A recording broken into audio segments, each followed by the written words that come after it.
Labadiena, gerbiami žiniasklaidos atstovai. Visų pirma, aš noriu pasidžiaugti, kad mūsų sesijoje dalyvauja viceprezidentė, mūsų komisarė ponė Reding ir mes šiandien kartu su ja pasistengsime atsakyti į visus jūsų klausimus. Pirmiausia, noriu padėkoti, kad taip gausiai susirinkote. Norėčiau pažymėti, kad esu patenkinta šios dienos susitikimo rezultatais, nors diskusija tęsis dar ir toliau.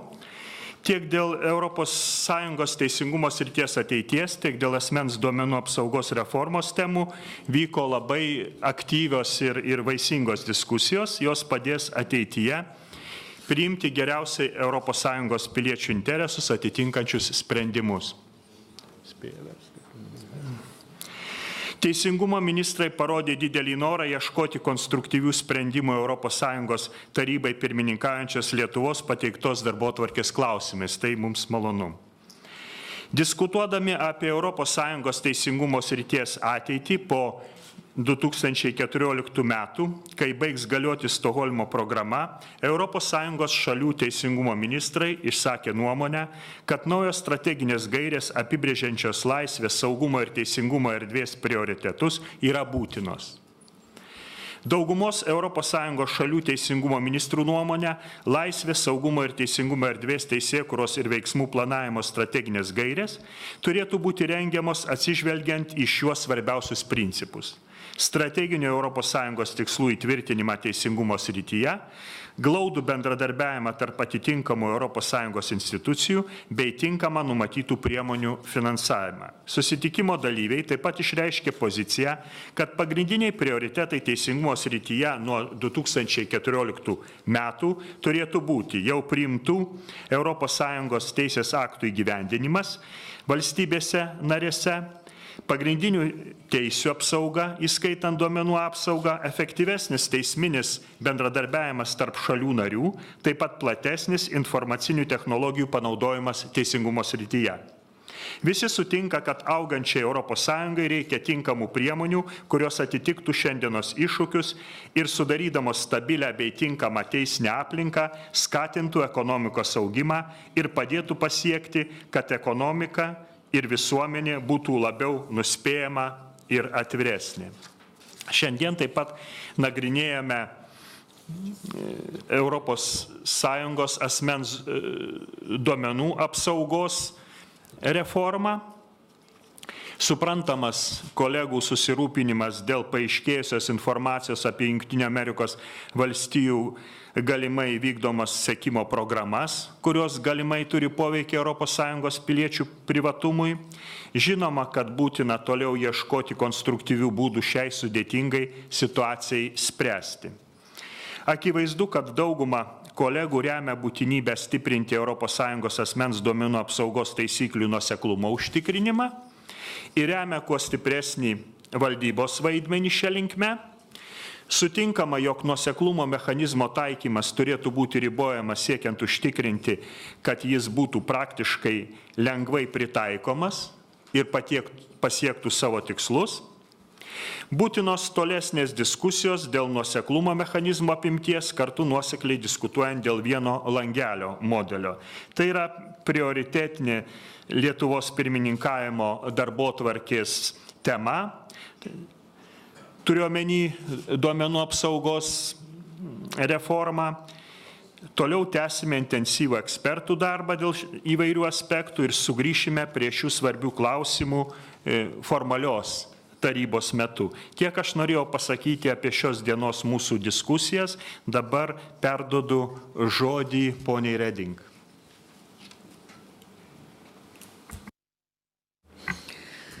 Ladies and gentlemen. Ponios ir ponai, šios dienos susitikimas yra galingas signalas piliečiams Europoje. Visos trys Europos institucijos sutarė, kad Europa turi labai greitai numatyti ES reglamentavimą, kad būtų apsaugoti ES piliečių duomenys.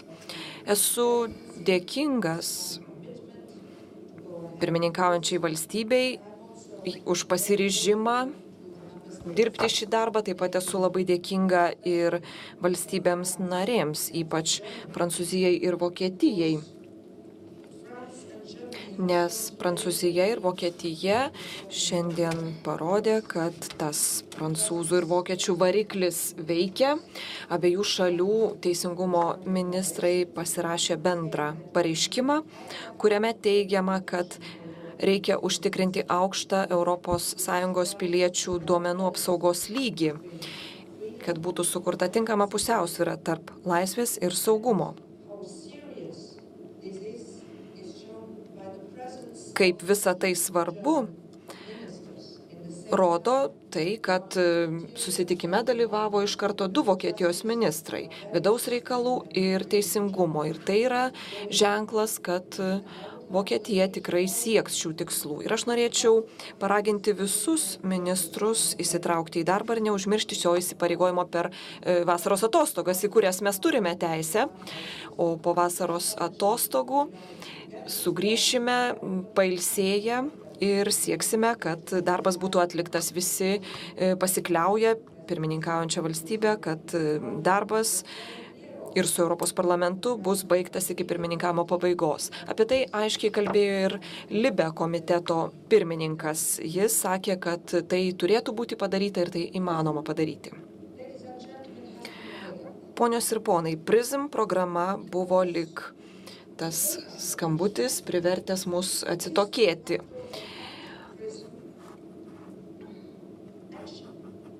Juk iš tikrųjų duomenų apsauga yra lyg ir anti-PRISM veiksmai.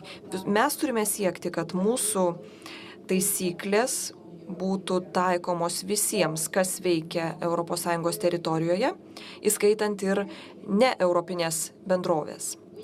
Antras dalykas - įgyvendinimo kontrolė. Turime numatyti griežtas sankcijas. Turiu pasakyti, kad 2 procentai nuo pasaulinės apyvartos, 2 procentų dydžio bauda nuo pasaulinės apyvartos įmonėms, kurios nesilaiko taisyklių, yra tikrai griežta sankcija. Taip pat reikia galvoti ir apie duomenų perdavimą.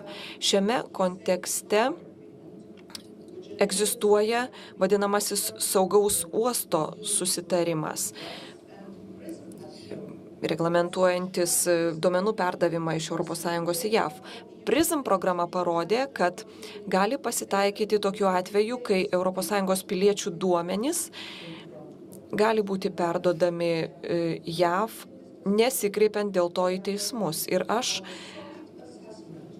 informavau šiandien ministrus, kad ketiname parengti griežtą saugaus uosto susitarimo vertinimą ir tikimės jį pateikti iki metų pabaigos, nes man susidarė įspūdis, kad tas saugaus uosto susitarimas nėra toks jau saugus. Jis gali atverti spragą duomenų perdavimui, nes gali atsitikti taip, kad duomenys bus yra perdodami laikantis netokių griežtų standartų, kokie yra Europos standartai. Taigi mes atidžiai viską stebėsime, turėdami omenyje pastarojo meto įvykius. Ir to taip pat nekartą iš mūsų prašė ir Europos parlamentas, ir įvairių sektorių atstovai. Taigi mes ketiname paspartinti šios ryties darbą. Bendradarbiausime ir su ekspertų komitetu, kuris rengia dėrybas ir dirba su partneriais JAV dėl PRISM programos. Ir pateiksime mes savo išvadas. Minister, time. Dėkoju vicepirmininkiai, dėkoju ministrui. Dabar laikas klausimams ir atsakymams. Prašau pristatyti ir pasakyti, kam skiriate klausimą. Thank you. A question for Baltic News Service. Ačiū. Baltic News Service ir Agence Press klausimas. Klausimas komisijos nariai.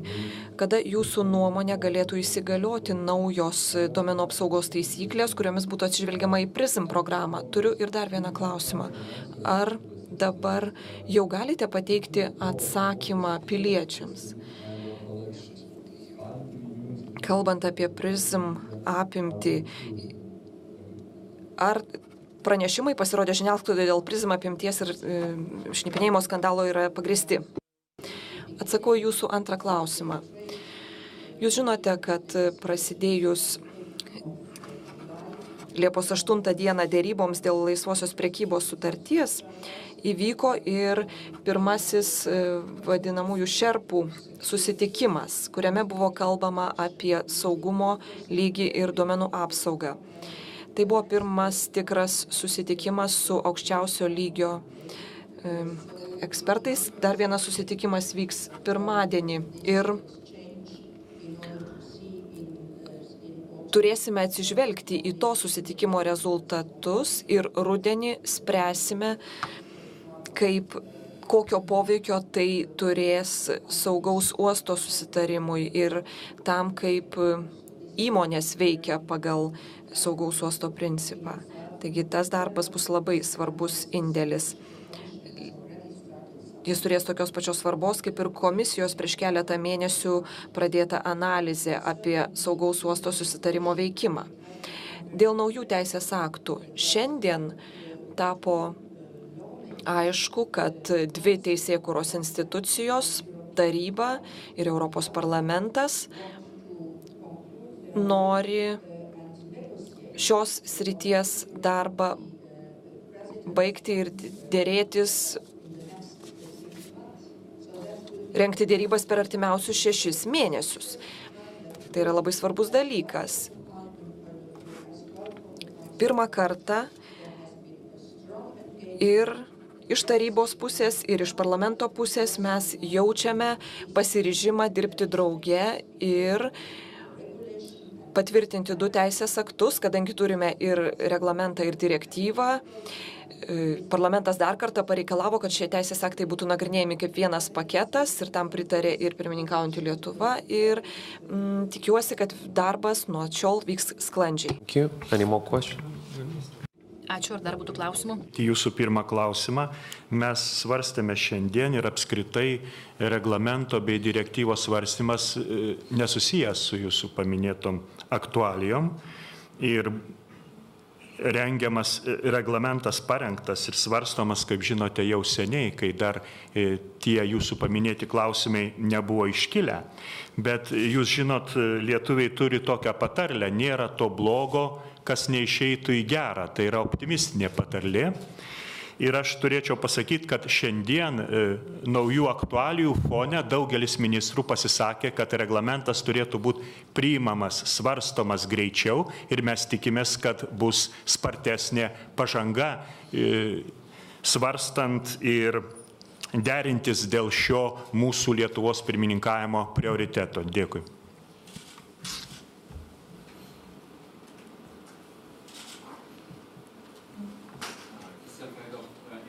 Television, a little more general question. Bendresnio pobūdžio klausimas pirmininkaujančiai valstybei ir komisijai. Koks jausmas, kai tenka ieškoti kompromiso tarp 28 valstybių narių? Well, I start then with this because Aš pradėsiu, nes turiu nemenkos patirties. Su 27 valstybėms narėm. Dabar 28, tai naujovė, bet tai vienintelė naujovė, tiesą sakant. Procesas būna ilgas. Viską reikia tikslinti, aiškintis, diskutuoti detaliai. Todėl labai svarbu, štai kas, pirmininkavusi Airija puikiai padirbėjo iki šiol. Detalios diskusijos jau įvyko. 4 reglamento skyriai jau išanalizuoti. Baigėsi pirmasis direktyvos svarstymas. Šis etapas jau baigtas. Didelis parengiamasis darbas jau atliktas. Ministrai visados sakė, dėl nieko nesusitarėm, kol nesusitarėm dėl visko. Galbūt dėl to kartais matau žiniasklaidoje pranešimų, kad štai pasiūlymas atmestas birželį. Ne, iš tikrųjų ne. Dar nebuvo balsuota, nes ministrai nori balsuoti vieną kartą ir dėl visko, tačiau 4 skyriai jau išnagrinėti ir pirmininkaujančių valstybė pradeda darbą su likusiais klausimais. viskas gali būti baigta, viskas gali būti suderinta. Šiandien delegacijų vadovai, ministrai sakė taip, privalome spartinti darbo tempą, tai reiškia, kad viskas gali baigtis susitarimu, daugumos susitarimu žinoma, kadangi šiuo klausimu pakanka daugumos pritarimo, vienbalsiai neprivalome šio sprendimo priimti, viskas įmanoma. Iš pirmininkaujančiosios valstybės girdėjome, kad jie pagidauja siekti tokio rezultato, Europos parlamentas irgi to nori, taigi viskas turėtų būti įmanoma. Žinoma, aš turiu mažesnę patirtį negu viceprezidentė siekiant tokio kompromiso, tačiau aš noriu pasakyti, kad Teisingumo taryboje tai yra ypač sudėtinga, nes visos 28 valstybės turi nacionalinės teisinės sistemas ir kai mes sprendžiame dėl bendrų reglamentų ar direktyvų priėmimo klausimus, suprantama, reikia susiderinti taip, kad galima būtų atitinkamai koreguoti ir nacionalinės teisės sistemas, kurios visiškai skirtingos, tai reikalauja ilgo kruopštaus darbo, tačiau kai yra kažkokie tai labai aktualūs klausimai, mes juos suderiname greičiau ir aš matau tuos prioritetus ir mūsų pirmininkavime, dėl kurių galima bus pasiekti realios pažangos, dėl ko galima bus netgi baigti, sakykime, dėrybą su Europos parlamentu. Bet reikia suvokti, kad tai yra nuoseklus, kruopštus darbas, kurį atlieka daug mūsų ekspertų, darbo grupėse ir taip toliau. Dėkui. Thank you. Ačiū. Ar dar būtų klausimų? Wait for the microphone. Lrytas.lt, Vytautas Valentinavičius. Vytautas Valentinavičius, Lrytas.lt. Noriu paklausti, kaip numatote bendradarbiauti su JAV dėl stebėsenos, dėl žvalgybos klausimų? Žvalgybos klausimai yra nacionalinės kompetencijos dalykas, todėl perduodu žodį pirmininkaujančiai valstybei. Tai aš taip pat atsakydamas norėčiau pasakyti, kad tai, kas yra tarybos kompetencijoje, klausimai tie, kurie yra galbūt artimi duomenų apsaugos klausimams, tai, kaip žinote, yra sudaryta tam tikra darbo grupė ekspertų, kuri pradės darbą, turės posėdžius pirmadienį, antradienį, jei pirmininkausime kartu su komisija ir ten bus sprendžiami klausimai susiję su duomenų apsauga, o klausimai, žvalgybos klausimai, nacionalinio saugumo klausimai nėra tarybos kompetencija. Aš kaip pirmininkaujančios valstybės atstovas nieko tais klausimais negaliu pasakyti, tai yra mūsų valstybių atitinkamai nacionaliniai klausimai, nacionalinė kompetencija. Thank you very much.